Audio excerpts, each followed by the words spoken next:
힐링가족 여러분 안녕하세요. 이렇게 화면을 가까이 하니까 더 낫다고 하신 분들이 많이 계십니다. 가까이에서 싫다고 하신 분들 거의 없는 것 같았어요. 또 그 기준을 여러분들의 댓글을 보고 제가 판단한 것입니다. 그동안보다 가까이 했더니 좀 더 낫다고 긍정적인 반응이 많아서 이렇게 가까이 했습니다. 오늘은 오랜만에 영국 장미 올렸습니다. 이제 여름이 가고 장마가 끝나고 선선한 가을이 부니까 이렇게 꽃들이 여러 가지 컬러의 꽃들이 또 피어나기 시작합니다. 봄에만 피고 끝나는 게 아니라 초겨울까지 선선한 가을 되면 이렇게 또 피기 시작해서 초겨울까지 펴요. 첫눈 오잖아요. 눈까지 맞고 꽃이 그대로 있어요. 그런데 봄에는 꽃 하나가 알이 꽃송이가 상당히 컸거든요. 근데 가을에는 봄보다 작아요. 얘들아, 힐링가족 많은 분들께 인사드려야지. 여러 가지 색입니다. 그래서 오랜만에 장미 올려봤습니다. 지금 제가 쓰고 있는 이 마이크가 로데라는 이름인데 어떤 분들은 로드라고도 읽고 로데라고도 읽고 RODE. 저는 유튜브 하기 전에는 뭐 이런 마이크가 있는지도 몰랐죠. 그런데 이 마이크가 성능이 좋은가 봐요. 많은 분들이 사용하시더군요. 그래서 이렇게 영상 제작할 때 맨 처음에는 여기다가 핀 마이크 꽂고 했어요. 그거 4만 원 줬나? 근데 확실히 이걸 쓰니까 음색이 훨씬 나아요. 이게 9만 얼마인가 주고 샀어요. 그런데 더 비싸고 좋은 게 있어요. 콘덴서 마이크. 둘 다 콘덴서 마이크로 알고 있는데 메이커는 같아요. 그런데 이것은 언제 사용하나 하면 제가 이렇게 얼굴 영상 안 찍고 뉴스 나온 것 화면 캡처를 해서 설명을 할 때 그때 이걸 씁니다. 그런데 이 마이크보다 이것이 성능이 더 좋기 때문에 말하다 보면 침을 꼴깍 삼켜요.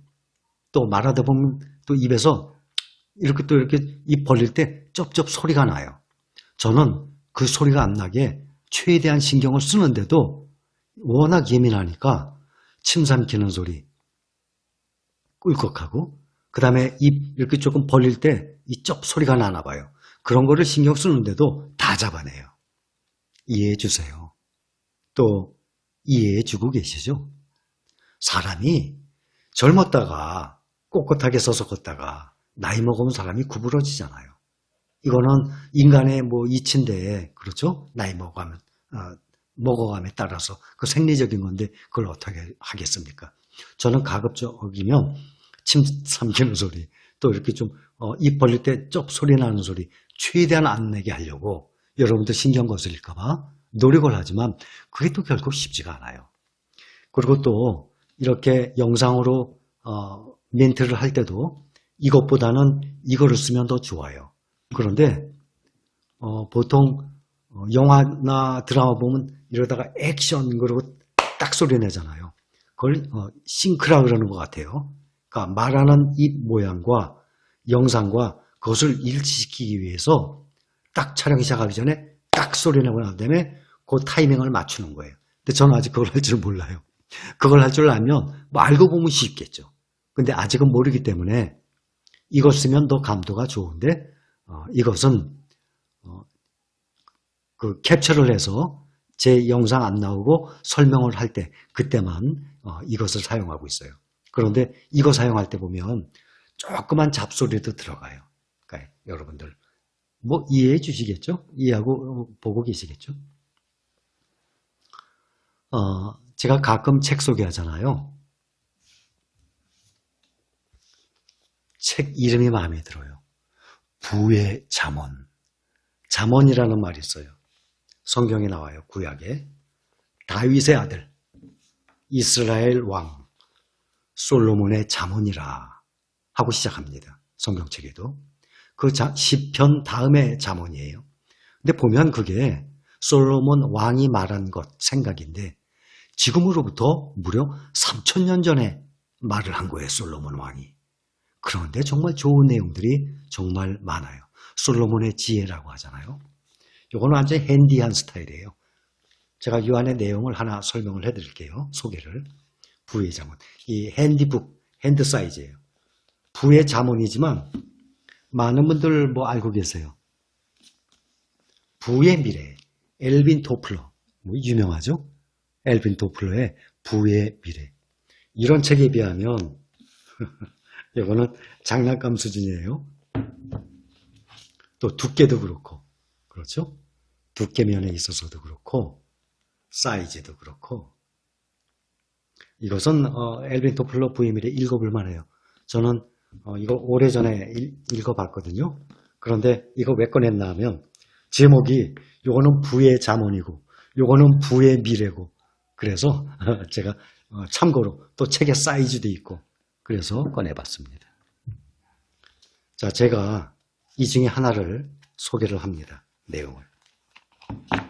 잘 들어보세요. 차곡차곡 모아 현명하게 투자하라. 부의 자문입니다. 많은 사람이 게을러서 부자가 되지 못한다. 부자가 되지 못하는 이유는 여러 가지가 있지만 게을러서 행동하지 못해서 부자가 되는 이유가 가장 크다고 생각합니다. 그런데 돈을 손에 쥐고도 제대로 쓰는 방법을 몰라서 부자가 되지 못하는 사람도 의외로 많다. 돈을 진 그들은 흔히 이렇게 생각한다. 내가 번 돈이니 내게는 이 돈을 누릴 자격이 있어. 당연한 이야기입니다. 내가 만들어낸 돈인데. 그렇지만 명심하라. 아름다운 별장, 휴가, 여행, 해변 아무리 간절해도 당장에 돈을 다 써버리는 일은 절대 하면 안 된다. 내게도 그런 어리석은 시절이 있었다. 아마 나뿐만 아닐 것이다. 예전에 세금 환급을 정말 많이 받은 적이 있었다. 몇 년 동안 세금이 너무 많이 나오는가 싶더니 한꺼번에 막대한 돈이 환급된 것이다. 기다렸다는 듯이 나는 그 큰 돈을 다 날렸다. 화려한 휴가였다. 바로 이것이 부자와 부자가 아닌 사람의 차이다. 부자는 예고 없이 찾아온 횡재를 보다 큰 돈으로 불리기 위한 절호의 기회로 삼는다. 그러나 부자가 아닌 사람은 이것을 쾌락을 즐기기 위한 기회로 본다. 더 큰 부와 행복을 바란다면 내가 실수를 통해서 배운 교훈을 당신도 배워야 한다.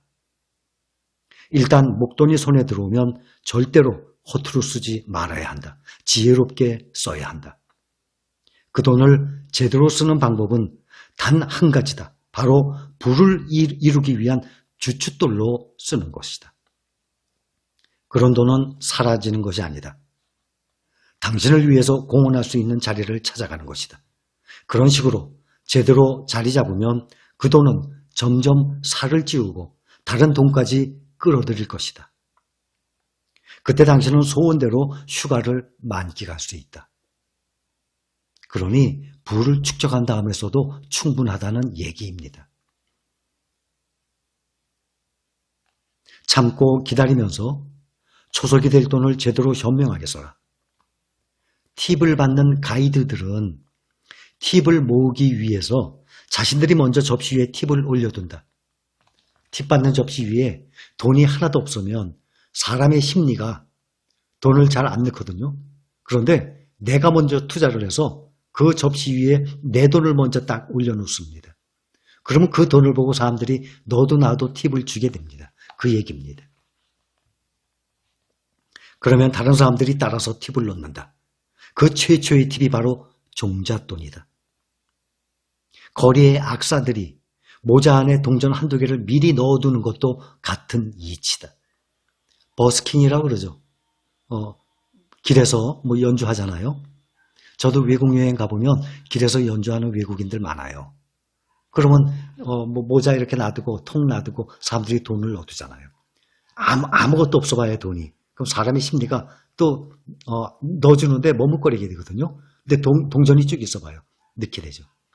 어떤 젊은이들은 남녀 2명인데 남자 한 사람은 저쪽에서 기타 치고 연주하고 여자 한 분은 이쪽에서 기타 치고 연주를 해요. 양쪽에서 서로 같이 벌더라고요. 그거 가지고 해외여행하고 있더군요. 그리고 자기네들이 어느 나라 현재 다니고 있는지 그것도 세계 지도를 가지고 쭉 표시를 다 해놨어요. 현재 그렇게 해서 여기까지 온 상태다 하고 젊은 남녀가 연주를 하면서 돈을 벌어서 그걸로 식생활을 해결하고 여행을 하는 그런 사람들도 있더군요. 이제 당신이 할 일을 알겠는가? 부의 모자 속에 먼저 동전을 넣어두어라. 그 위로 동전이 수북하게 쌓일 것이다. 내가 어느 세월에 그런 목돈을 쥐어보겠냐고 하면서 어림없는 소리라고 말할지도 모른다. 시작도 하기 전에 그렇게 부정적인 그런 생각을 갖고 있는 사람들이 이때도요. 아니다. 당신이 틀렸다. 당신은 매주 또는 매달 봉급이라는 목돈을 손에 쥔다. 그리고 그 목돈을 어떻게 쓸지 결정한다. 목돈을 마련을 위해서는 매주 돈을 비축하는 방식이 좀 더 혁신적이어야 한다. 일단 어느 정도의 돈을 모아 어디에 써야 더 많은 돈을 창출할 수 있을지를 고민하라. 그런 다음 투자하라.